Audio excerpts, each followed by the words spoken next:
That's a good question. So I guess the question is twofold. What are some critical enablers, and did I ever run into any sort of diversity issues?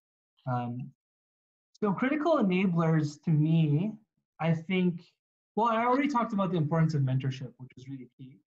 Another thing is curiosity. You really need to be curious and sort of hungry to understand how things work. And I think for a lot of um, where I am today can be attributed to the fact that I don't settle for something if I don't necessarily understand it well, and I'm always hungry to understand more. So of course you have to you have to be able to prioritize to say, okay, I've understood enough to move forward and not get stuck into that rabbit hole.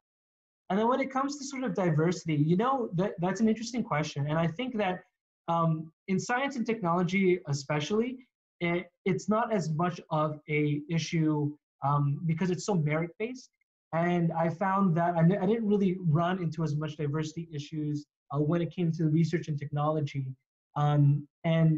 Certainly, especially in my field, what I think we need more of is actually more female representation in science and technology and in STEM, because, and oftentimes, my opinion is that this goes to stereotypes that are reinforced in childhood.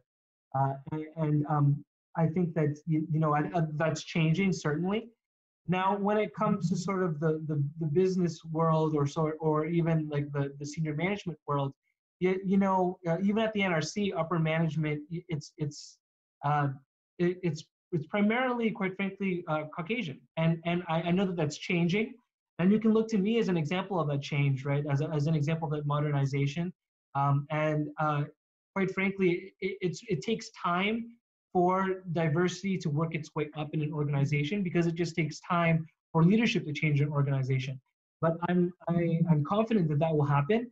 And for me personally, I think it's important that, even from a quantitative and scientific perspective, it's shown that diversity in the workplace leads to better outcomes.